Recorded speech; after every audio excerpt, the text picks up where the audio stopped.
Hello, welcome to 7.1 number 3. Now, problem number 7.1 number 3 involves centripetal force.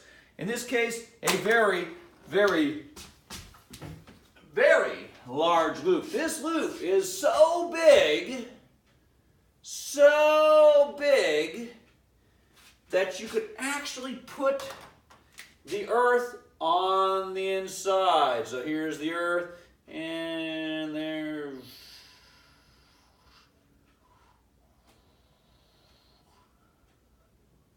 okay, and there.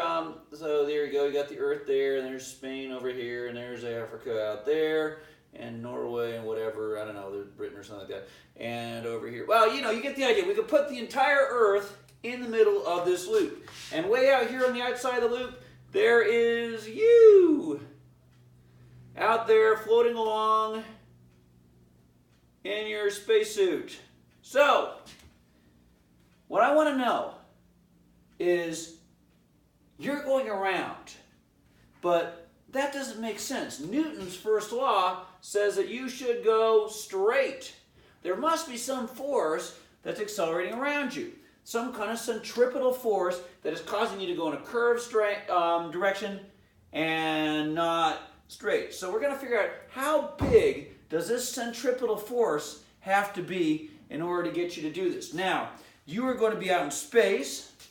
Now our formula here is the centripetal force is equal to the mass of you, because it's the force acting on you, times the velocity squared, how fast you're going, over r, the radius from you to the center of your circle, okay?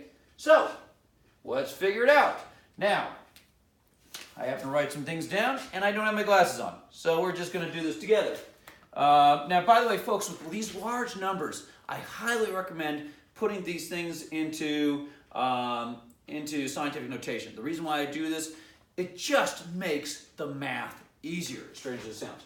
Because, you know, you got something, you know, all these zeros. What if you push one key too many or one key too few? You have one more zero or one too few zeros, and all of a sudden your answer's off by orders of magnitude wrong, you know. Just put it in scientific notation. It's easier to keep track of. So, the centripetal force that would have to act on you would be your mass. My mass is 108.9. But I'm going to put that in scientific notation. 1.089 times 10 to the 10th. Now, the speed that most objects orbit at, around about where the speed is approximately 7.7 times 10 to the third. But this is velocity squared, so let's square that, okay? This is all over our distance. Now, you're up there about 300,000 meters up. But when you think about 300,000 meters, it's not that far. It's about the distance to Santa Barbara. It's less than the distance to Las Vegas. It's actually not that far.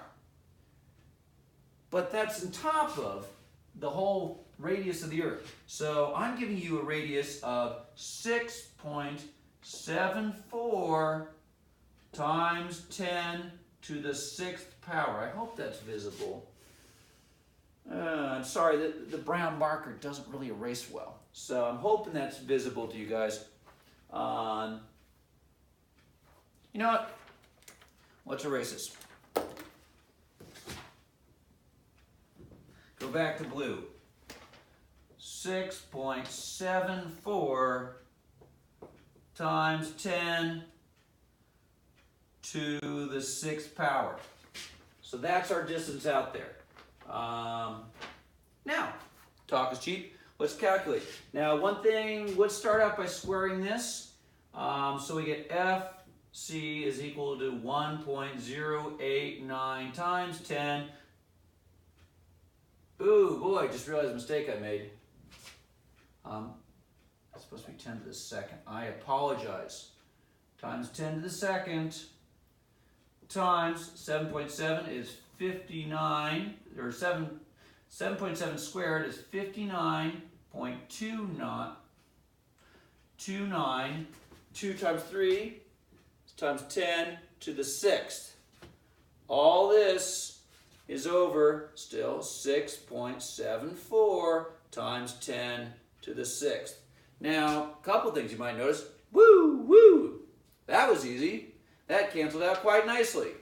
So, multiplying 1.089 times 59.23 or 29 divided by 6.7, and you get FC, your force centripetal, is equal to 9.58 now times 10.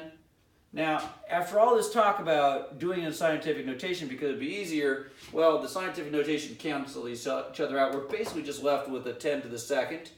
So we move the decimal point 1, 2 places, and I end up with the centripetal force is 958 newtons. That is the force that would be required to act upon me, to keep me from flying off in space, and to keep me staying pretty close to the Earth. Now, where is that force coming from? I'm sure some people already know. But let's think about math sense. In this problem, I'm having everybody go the same speed. I'm having everybody at the same distance. The only thing that's going to be different for people is your masses. I'm a heavy guy. It takes a lot of force to turn me when I'm going somewhere. So you are probably not going to be as massive as I am. So you are probably going to have a smaller number here, which is going to give you a smaller number in the end. So just keep in mind, if you've got a number that's bigger than mine, and you're not bigger than me, you've probably made a mistake. So just check that out and see what you get. Okay? Bye-bye.